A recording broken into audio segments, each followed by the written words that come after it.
and welcome to Pitboards and Podiums with me, Maya Westwick. In today's episode, we are going to be recapping the 2024 Saudi Grand Prix, so buckle up and let's talk F1. Alright guys, so as I said, today is the race weekend recap all about the Saudi Arabian Grand Prix, and I don't see any reason why we shouldn't just get straight into it. So, a bit of information for the weekend before I talk about qualifying.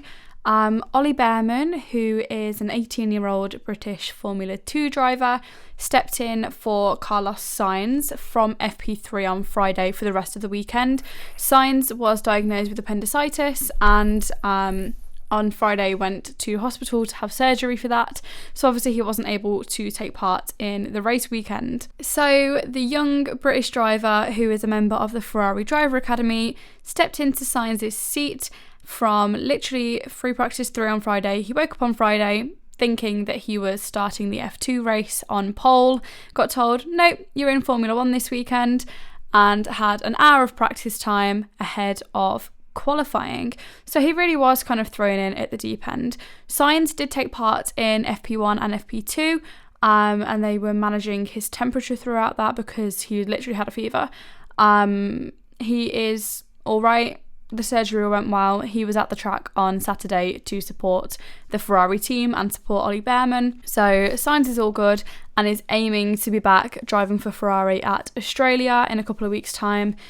This did, however, make Ollie Bearman the youngest Formula 1 driver Ferrari has ever had, and also the youngest British Formula 1 driver, which is pretty impressive. And it also meant that the statistic that everyone was going to throw around next year when Lewis drives for Ferrari about how Ferrari hadn't had a British Formula 1 driver in like 25 years or something, they have now. So can't really use that for Lewis anymore.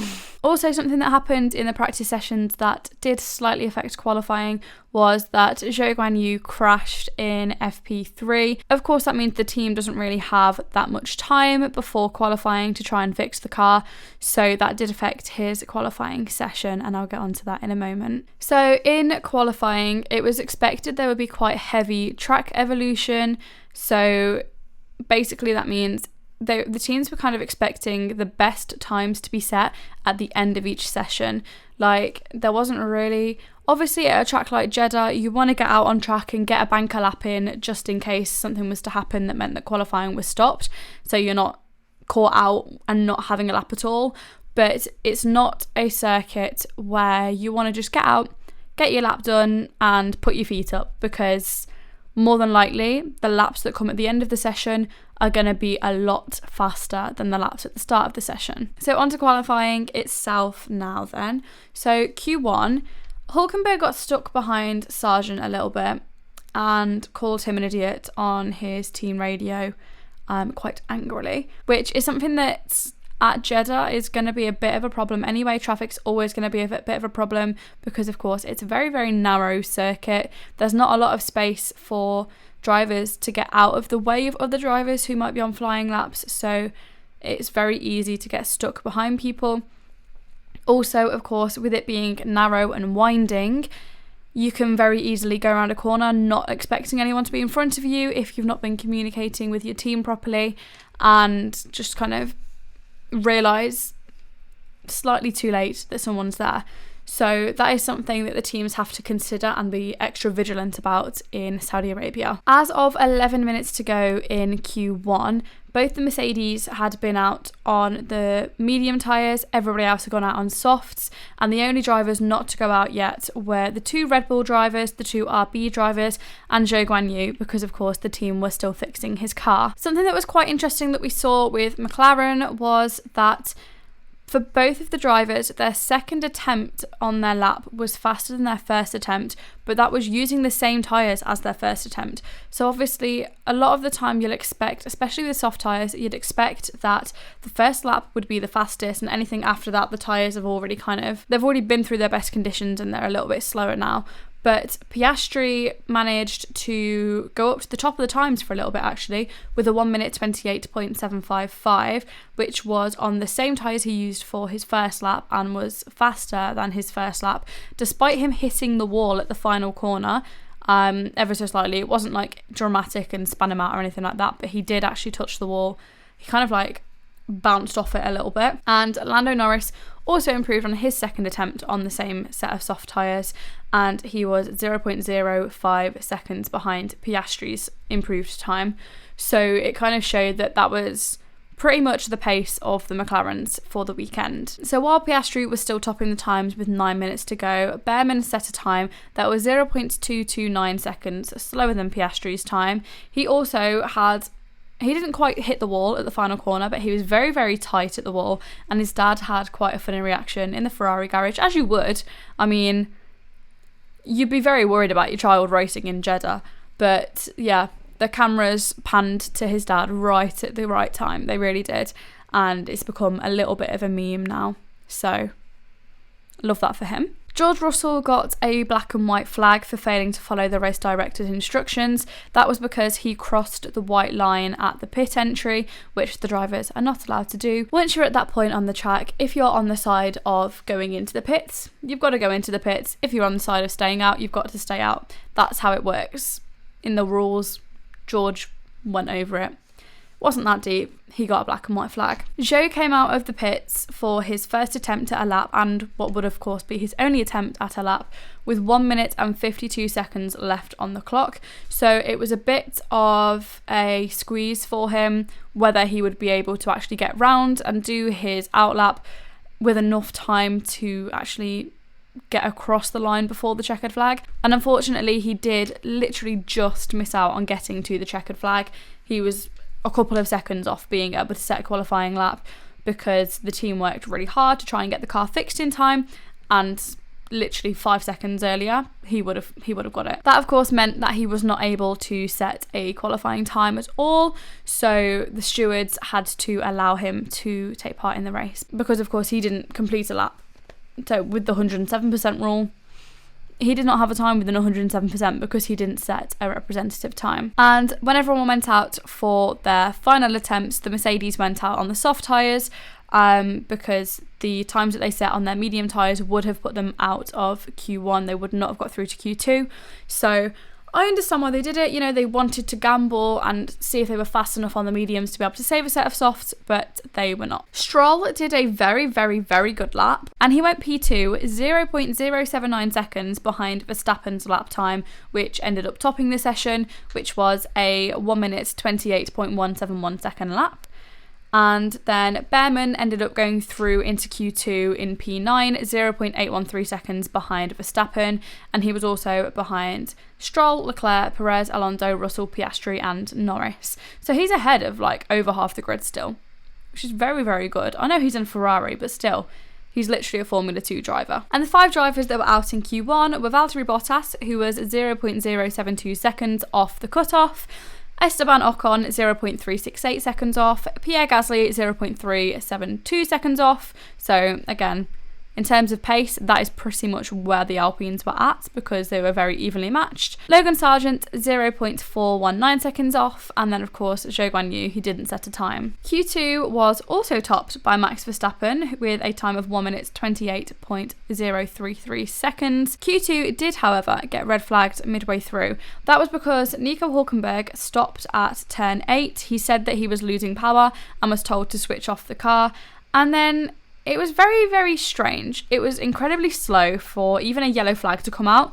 So we'd heard the team radio, and on the GPS tracker, we could see that Nico Hülkenberg was not moving. But there wasn't even a yellow flag in that sector, let alone a red flag or anything like that.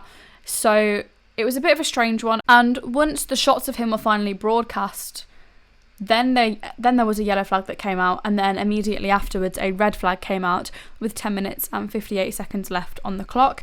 As of the red flag, the only drivers that had managed to finish a lap and set a representative lap time were George Russell, who'd set a 1:28.608, Lando Norris, who was 0.035 seconds behind that, Lewis Hamilton, who was 0.072 seconds behind it, Oscar Piastri, who was 0.310 seconds behind it, and Kevin Magnussen. But Kevin's was not a representative lap time. He was like 35 seconds behind that.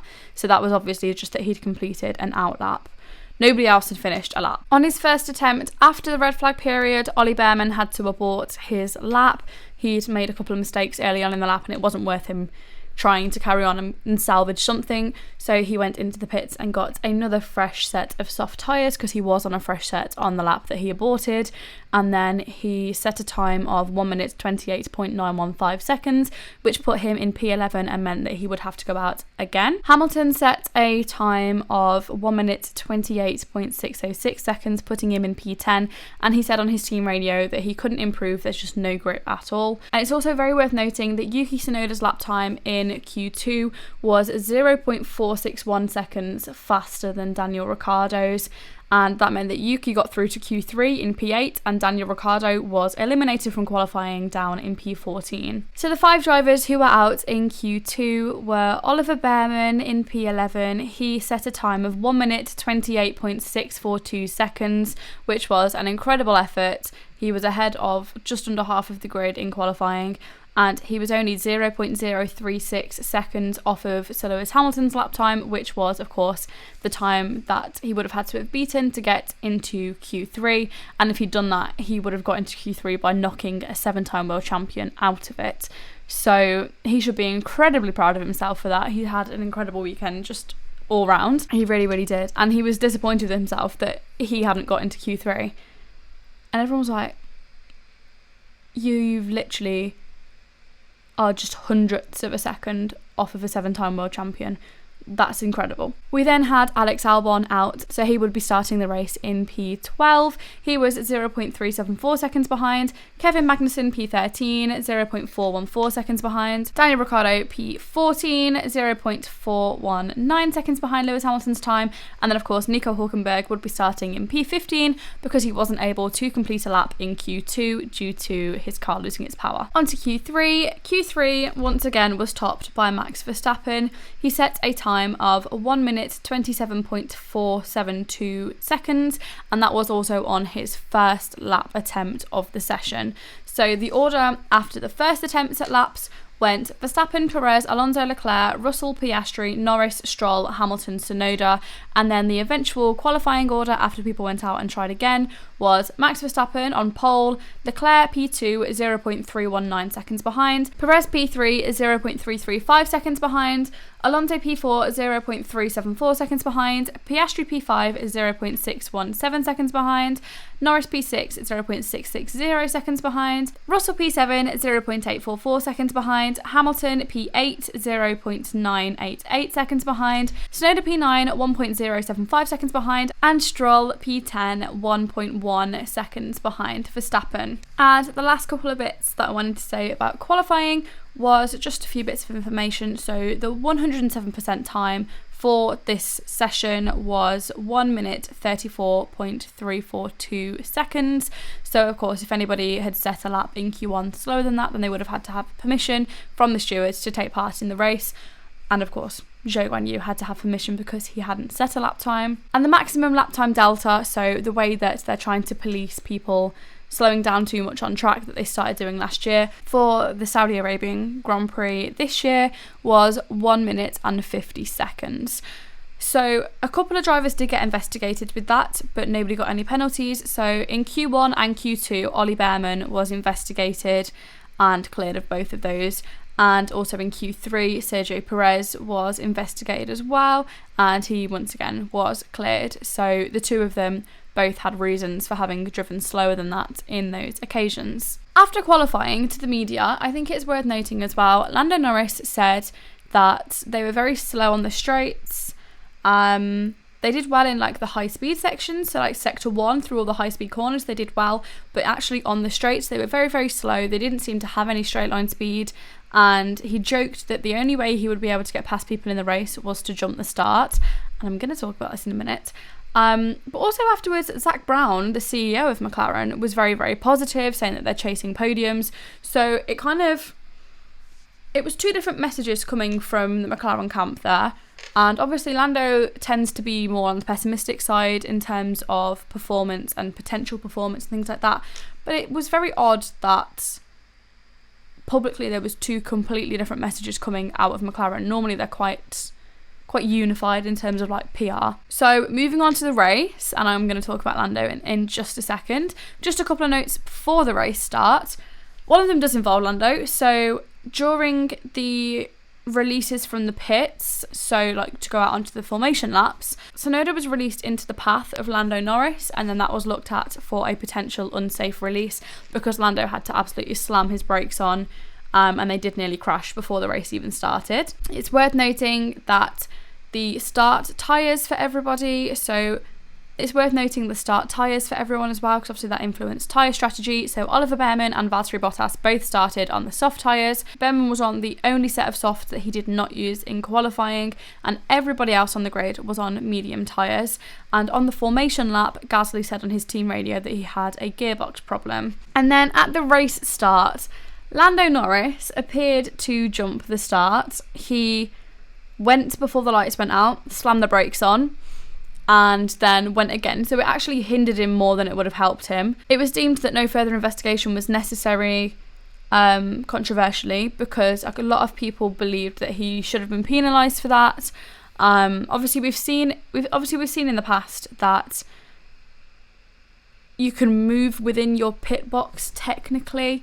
In instances before when people have appeared to jump the start, if they're still within their pit box, that's why they've gotten away with it, because they haven't left their pit box in that time. But he did appear for his wheels at the front to have left the pit box, but the sensor in his car and the sensor in the pit box hadn't triggered that he'd left the pit box, so it wasn't even going to be investigated by the stewards. But George Russell complained about it on his team radio, and it was just a whole thing, and it caused quite a bit of confusion. After the race, he was asked about it in an interview and seemed a little bit shifty, because I think he also seemed to think that he should have been penalised for that, and he wasn't. There was also a lot of jokes online saying that if it had been Ocon, he would have got like a 3-year penalty. But it was a little bit of a controversial start to the race, and then later on lap 1, Pierre Gasly was told to box to retire the car. Obviously the lap before, on the lap to the grid, he'd said that he had a gearbox problem. On lap 2, which is when DRS was enabled, Tsunoda and Bearman made contact at turn 1, not dramatically or anything, but they did make contact, and Piastri passed Alonso for P4. On lap 4, Perez passed Leclerc for P2, and on lap 6, Stroll went into the barriers.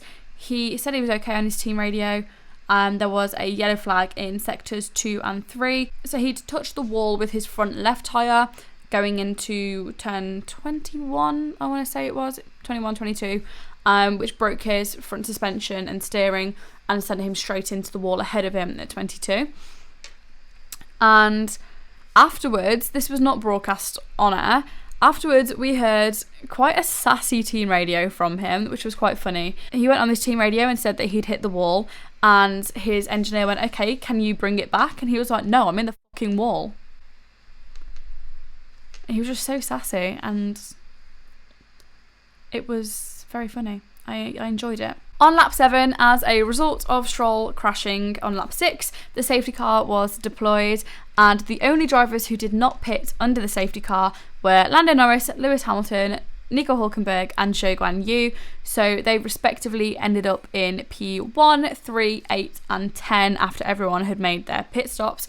They were all, of course, medium tyre runners because only 2 of the drivers had been on softs. And it's worth noting as well that the pit stop loss was reduced to about 11 seconds on average under the safety car. Leclerc had a slightly slow stop. It was a 5.3 second stop, which obviously is not ideal, so he came out in P5. And Alonso also had kind of a little incident in the pit lane with Sergio Perez, which was that Perez was released into his path basically, and Alonso had to slam the brakes on. Perez did get a 5-second penalty for that because of course that was not safe. Everyone that pitted went onto the hard tyres to try and last them to the end of the race, and Daniel Ricciardo had a 41-second pit stop. I don't even know what happened. It wasn't anything to do with his front tyres, so one of his rear tyres there was a problem with, and he was sat stationary for 41 seconds. So after all the pit stops, he came out in P18. The safety car ended at the end of lap 9, And the order of the race just before the restart, so of course just before people are allowed to overtake again, was Lando Norris P1, Verstappen P2, Hamilton P3, Perez P4, Leclerc P5, Piastri P6, Alonso P7, Hülkenberg P8, Russell P9, Zhou P10, Tsunoda P11, Bearman P12, Magnussen P13, Albon P14, Ocon P15, Bottas P16, Sargent P17, and Ricciardo P18. So of course Ricciardo is dead last. And when the safety car restart happened, Norris decided to go for it at the pit entry line for the restart and ended up leading into turn 1 because he'd caught Verstappen ever so slightly by surprise. Magnussen passed Albon for P13 and made contact with Albon's front wing. He kind of squeezed him into the wall. There was literally nowhere for Alex to have gone. So Albon asked his team to speak to race control about that, and he also thought that there might be a bit of plastic stuck underneath his car. And then Ocon also passes Albon for P14, and Norris starts to kind of break away from Verstappen a little bit because of course the hard tyres need to warm up and the medium tyres immediately have a bit more grip in them as opposed to the hards, but of course that is not something that's going to last. On lap 11, DRS is enabled again and Bearman passes Tsunoda for P11. On lap 12, the Alonso Perez unsafe release incident is under investigation, and also Lando Norris is investigated for incorrect starting position, and then that was updated to be for jumping the start, and then of course he was cleared of it. On lap 13, Verstappen passed Norris for P1, Perez passes Hamilton for P3, and the Albon and Magnussen incident is noted by race control. On lap 14, Bearman passes Zhou for P10 into turn 1, so he's up into the points, and of course that is for position into the points because Zhou hasn't pitted at that point, so not only is he running in the points, but he has got a little bit of a buffer back to the next person who could take it away from him. The Albon and Magnussen incident was now under investigation on lap 14, and Russell passes Hülkenberg for P8. Again, same as with Bearman, Russell has pitted, Hülkenberg has not. On lap 15, that is when no further action was decided for Lando Norris on the jump start. Leclerc passed Hamilton. Alonso says on his team radio, he asks if there's any chance of going with plan B because they are in another league. That's referring to the drivers around him, of course. And Perez is given a 5-second penalty for the unsafe release, and Magnussen is given a 10-second penalty for the Albon incident. So the new guidelines for causing a collision and also for cutting the corner, like going off track to gain an advantage, the new guideline penalty for that is 10 seconds rather than 5 seconds as it used to be, because the drivers said that 5-second penalty was not long enough, it was not a deterrent. So a lot of drivers knew that they could cut a corner or they could cause a collision, not give that position back, and then just kind of drive off into the sunset, get a bigger than 5-second gap ahead and not have to give anything back and not be affected by it at all. So that has changed for this year. On lap 16, Hamilton says on his team radio that the McLarens are absolutely killing Mercedes in the high speeds, and he is told by Bono that the GPS data agrees as well. So as I said earlier, the McLaren was a very good car this weekend for the high speed corners, just not for the straights. So in comparison to Mercedes was actually quite slow through sector 1. There was a shot of Lando Norris driving away from Hamilton, and it literally looked like Hamilton was in like a Formula 2 car compared to Lando in a Formula 1 car. But then when it came to the straights, the Mercedes was much, much faster. On lap 17, Piastri, who has been chasing Hamilton down for a little while, passes Hamilton through the runoff and then gives the place back to him because he'd gone off track and gained an advantage. So to not get the penalty, he gave that place back. That was a battle for P5, so Piastri's back in P6 again. Piastri spends a lot of the race chasing down Hamilton. He really does. Piastri was really just staring at Lewis's rear wing for a very long time. And also on lap 17, Norris is being chased down by Sergio Perez, and then he is passed on the main straight into turn 1 of lap 18. On lap 18, Bearman attempts to move on Hülkenberg into turn 1, and then a little bit later on, he passes Hülkenberg passes back. They're doing a bit of battling for DRS effectively, and then on lap 21 Bearman manages to get past Hülkenberg properly for P9 down the main straight. And also on lap 21, Magnussen and Tsunoda are investigated for leaving the track and gaining an advantage. That was at turn 4, and that was Magnussen passing Tsunoda for P12. That was at turn 4 a little bit earlier on, and that was for Magnussen passing Tsunoda for P12. On lap 22, Magnussen was given a 10-second penalty for leaving the track and gaining an advantage, so that gave him a total of 20 seconds to serve if he was to go in for a pit stop, or 20 seconds to add on to his race time if he was not. On lap 25, Piastri is still chasing Hamilton down and is told on his team radio that they saw Hamilton moving under braking and it was almost an accident and they were reporting it. And it did seem a little bit like one of the occasions where the team will kind of try and say things on the radio to bring it to the attention of race control, or to make race control look at it, rather than having actually needed to have said it on the radio. They were just kind of trying to be like, are you paying attention to this? On lap 26, Leclerc is chasing Norris down and within DRS, and Norris is told that they are looking to extend his stint on those tyres even further than they had initially planned. We also had a lovely little DRS train form from Magnussen in P12 down to Sargent in P16. So that was Magnussen, Tsunoda, Ocon, Albon and Sargent, and all 5 of them were within 2 seconds of each other, and that lasted for a very long time and completely decimated the majority of their races. It was incredibly clever racing from Magnussen. It really was. And I'll get onto that in a minute. On lap 27, Leclerc passes Norris for P3. Bearing in mind at this point, Leclerc has obviously pitted. He pitted 20 laps before. Norris still has not pitted. On lap 29, Tsunoda passes Magnussen for P12 into turn 1. Magnussen then fights back and goes ever so slightly off track.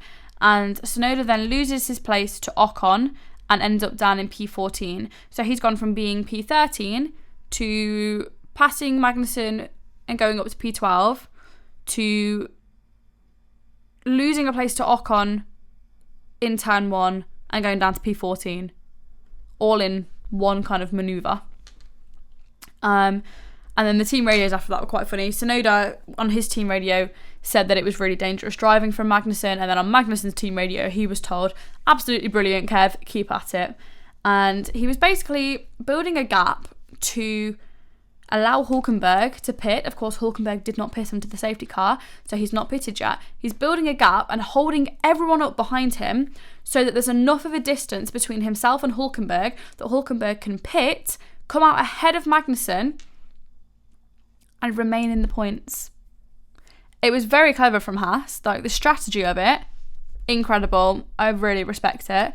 And Magnussen was literally crawling around sector 1, because sector 1, as I've said, is narrow, it's high speed corners, it's very windy and twisty. Like, there's not a lot of overtaking opportunities within sector 1. So he was basically crawling around sector 1, not using any electrical power, charging up the battery. As soon as he gets to a DRS zone or somewhere that's wider that someone will be able to overtake him, just dumps the electrical power to keep ahead. And it must have been so frustrating being behind him. It really must have been so frustrating, but it was like a 200 IQ move. On lap 32, Lando Norris said on his team radio that he thinks they should pit as late as possible. And on lap 33, Albon passes Tsunoda for P14. On lap 34, Hülkenberg finally pits. He has a 3-second stop onto the hard tyres, coming out in P11 ahead of Magnussen, which of course is a net position of P10 because Zhou Guanyu in 10th still has not pitted. That was a very, very good job from Haas, and Magnussen is told on his team radio, excellent teamwork. And on lap 35, Piastri once again passes Hamilton into turn 1, then goes off track and has to give the place back so he doesn't get this 10-second penalty. On lap 37, Bottas pits. He goes onto the soft tyres and comes out in P18. He is the only driver to do 2 pit stops in the race. Hamilton pits also onto the soft tyres with the 2.5-second stop, coming out in P9. And he confirms on his team radio that they are running softs to the end of the race. He comes out 7.5 seconds behind Bearman. Also on lap 37, Fernando Alonso, he said, little kiss to the wall in turn 9, but all okay. So he did ever so slightly touch the wall at turn 9, but it was all good. On lap 38, Lando Norris pits onto the soft tyres. He has a 4.1 second stop. The rear right tyre was a bit slow. He still comes out in P8, 6 seconds behind Bearman and 1.2 seconds ahead of Hamilton down in P9. And that meant that we had the 4 Brits going down from P6 to P9 in a row. So we had Russell, Bearman, Norris and Hamilton. On lap 39, Lewis Hamilton then commented on his team radio, that's impressive through the high speed with him. And that is referring to what I spoke about earlier on in terms of the difference between McLaren and Mercedes through the high-speed corners, how the McLaren was so much faster and literally made it look like Lewis was not in a Formula 1 car, and it was ridiculous, the comparison between them. And then on lap 40, Lando Norris got a black and white flag for weaving on the straight, as he is defending from Hamilton. On lap 41, Alonso is told about the distance between himself and Lando Norris and the distance between himself and Lewis Hamilton, and he tells his team just to give him a countdown of the laps. He's in qualifying mode now. So basically, to the end of the race, for the next 9 laps, he's just going to do 9 qualifying laps. On lap 42, Zhou finally pits, coming out in P18 on the softs after a very, very slow pit stop from Sauber. So that's 2 weeks in a row that one of the pit stops for Sauber have not been good enough in the slightest. They were very slow, and it is something they're going to need to work on, to be quite honest. Also, Bearman asks on his team radio, at this pace, will Norris catch us or not? And he is told by Ferrari that they believe Norris would catch him in the next 4 laps. However, on lap 43, we see that Lando Norris is not as fast on the soft tyres as the team had hoped that the tyre would be for them. He kind of seems to have gone through the tyre life quite rapidly and is not really able to get a huge amount out of being on the softer compound. So then by lap 45, the Ferrari team on the radio to Bearman tell him that they basically don't have to worry about Lando anymore. He's fighting with Lewis Hamilton. They can do it. They can keep the position because, of course, Lando is burning all of his tyre up defending from Lewis and running away from Lewis effectively, rather than chasing down Bearman. Also on lap 45, we saw John Elkann, who is the chairman of Ferrari itself. He's like big boss, and also is one of the people that was quite influential in Sir Lewis Hamilton moving there, basically like squeezing Ollie's dad's shoulders, because Ollie's dad must have been so stressed, bless him. So he's literally like squeezing his shoulders, kind of congratulating him, kind of comforted him. It was nice. It was nice that literally the chairman of Ferrari, someone so high up in the company, was there to see such an incredible performance. And on lap 48, Verstappen laps Ocon. So that means that everyone up to P13 has been lapped at this point. And then on lap 49, the last kind of thing to happen really in the race, Daniel Ricciardo manages to spin all by himself, just trying to chase down the Williams of Logan Sargent, and he spins. And some people would say that that's karma for how dismissive he was in his interviews about the problem of sexual harassment within Formula 1. Some people would say that. So, here we are. Finishing order of the race, we had Max Verstappen in P1. It was his 9th consecutive victory, 100th podium and 56th career win. And he had a race time of 1 hour, 20 minutes and 43.273 seconds. We then had Sergio Perez in P2, 13.643 seconds behind. That was including his 5-second penalty, so he was actually 8.643 seconds behind when he crossed the line. We then had Leclerc in P3, making up the podium, 18.639 seconds behind. Leclerc also got the point for fastest lap. He got a 1 minute 31.632 second lap on lap 50, the final lap of the race. We had Piastri in P4, Alonso P5, Russell P6, Oliver Bearman in P7 on his debut in Formula 1, standing in for Ferrari after 1 hour of practice. He finished P7, and rightfully so, he won Driver of the Day with 48% of the vote. He was the first British driver to score points on their Formula 1 debut since Paul di Resta in 2011, and it also made him the 3rd youngest points scorer ever in Formula 1. We then had Lando Norris P8, Lewis Hamilton P9, Nico Hülkenberg P10, Alex Albon P11, and Kevin Magnussen P12. Magnussen crossed the line in P11, but due to his 20-second penalty, he was dropped down to P12. And unfortunately, for drivers such as Ocon, Tsunoda, people like that, everybody behind Magnussen, everyone from Ocon down, had been lapped by Max Verstappen. So they took the checkered flag a lap early, which meant that they didn't benefit from Magnussen's penalty. The only one of the drivers that Magnussen had held up for laps upon laps upon laps that actually benefited from Magnussen having a 20-second penalty was Alex Albon. Everybody else had been lapped by Max Verstappen, and therefore the 20-second penalty didn't matter because they were a lap down, which must have been a little bit of salt in the wound for them, I can't lie. But that's the game. That's how it is. So everybody else was 1 lap down. We had Esteban Ocon in P13, Yuki Tsunoda P14, Logan Sargent P15, Daniel Ricciardo P16, Valtteri Bottas P17, and Zhou Guanyu P18. So not a good day for Sauber. Of course, then we had Stroll and Gasly both DNFing, with Stroll completing 5 laps and Gasly completing 1. Now, just a little stray away from the race itself. Of course, all of this controversy and drama and just noise around Red Bull carried on into the race weekend, and I'm just going to quickly summarise what happened so that you are up to speed as things stand after the Saudi Arabian Grand Prix, and potentially there could be quite a big bit of news coming before Australia, but of course at the moment it is all just pure speculation, so take everything with a pinch of salt because very little of it is confirmed at the moment. So on Friday night after qualifying, it was revealed to the public that Helmut Marko had been ordered to not talk to the media. Now, we know that man walks around with a reporter in his pocket. He comments on everything immediately, and he's been ordered not to talk to the media. Ironically enough, immediately afterwards, he was seen live on Sky Germany talking to them. So,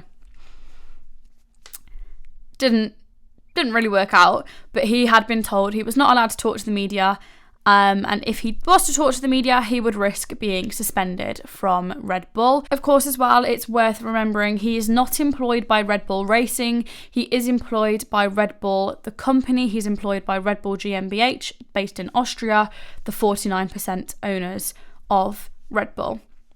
He's not employed by Red Bull Racing. That's why in the past, when there's been controversy about him being a massive racist, allegedly, but facts, that's why in the past Red Bull have said he's not a Red Bull employee, he is a consultant. Because technically he's not a Red Bull Racing employee. Technically. Max Verstappen in an interview then said that he wasn't expecting Helmut to have said that he wouldn't have got in Max's way of leaving the team, and he says, without him in the team, I believe there will be a problem also for myself because I always had a lot of trust in Helmut. He is a very important part of the team, which again, he didn't at any point confirm that yes, if Helmut was to be fired or suspended, that would be him going, but he kind of hinted at it, and the general kind of consensus around that was that he was pretty much saying, yes, Helmut needs to stay for me to stay. Toto Wolff then said that Mercedes don't have a mascot anymore after Niki Lauda's passing, and that Helmut would be welcome at Mercedes, which is something in itself. So obviously that is playing into this whole thing of Max Verstappen potentially going into the vacant Mercedes seat, and it means that he's kind of making that more appealing to Verstappen by saying you can bring Helmut with you. I know how important it is that you've got Helmut. It is a massive kick in the teeth though. Niki Lauda was not just a mascot, and diminishing him to that seems a little bit disrespectful, and also it also kind of seems to show that Mercedes are just going to drop all of their diversity initiatives once Lewis leaves, because if that was a genuine priority of the team, I don't think that you would be offering yourself up so publicly to someone who's been so publicly racist as Helmut Marko has. But here we are. And also Helmut Marko said to the media that he has another discussion tomorrow, Saturday race day, and then we'll see, but everything has to be right for me to want to continue working there. And that is referring to, on the Saturday, he was having a meeting with Oliver Mintzlaff, who is the CEO of Red Bull GmbH. It's worth noting, Mintzlaff is the person I spoke about in the last episode when I was getting myself a bit confused and I couldn't remember if he was the CEO. He is the CEO and managing director of Red Bull. He is the man that on the 2nd of February reportedly tried to fire Christian Horner already. So on the Saturday, Mintzlaff and Marko meet, and Marko later on confirms that he's staying with the team and he will not be suspended. Lovely. So something's happened in that meeting to kind of clear that up for them. Then on Sunday night, which is the day after Marko's meeting with Mintzlaff, the day after the Saudi Arabian Grand Prix, German media starts to report that Christian Horner will be let go by Red Bull before the Australian Grand Prix. Now, Of course, the Australian Grand Prix is not this weekend. The Australian Grand Prix is next weekend, the 22nd to the 24th of March. On Sunday, the 10th of March, German media are reporting that Christian Horner's going to get let go. The day after, Helmut Marko and Oliver Mintzlaff have their meeting, and Helmut Marko ends up staying, which is the day after again that he has said for him to want to stay working there, everything has to be right for him. And obviously he doesn't want Christian Horner there. So something's going on there, yet again. German media at the moment is also reporting, this is all coming from German media at the moment, obviously it started off coming from Dutch media, everything's coming from German media now. They're also reporting that there are rumours behind the scenes that Adrian Newey is also quite unhappy with the current situation at Red Bull, and that Christian Horner wants to relegate him to entirely working on the RB17 hypercar project for budget cap reasons. We don't even need to get into Red Bull and budget caps. He effectively doesn't even value Adrian Newey, one of the greatest minds, one of the greatest aerodynamicists to have ever worked in Formula One. He doesn't value him enough to have him work on the Formula One car. And over the weekend, there was a lot of talk as well about how supposedly, again, this is all just whispers and rumours and alleged and all of that, but supposedly Christian Horner believed that he was the reason that Red Bull was successful and that they could carry on being just as successful without Max, without Helmut Marko, without Adrian Newey. It's none of them. It's not the person who's designed the car, it's not the world champion driver, and it's not the racist man who's big friends with the Verstappens and also in his official role of leading the junior programme. It's not any of them.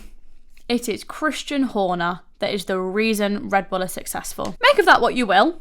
Personally for me, makes me think that he's got a very big ego.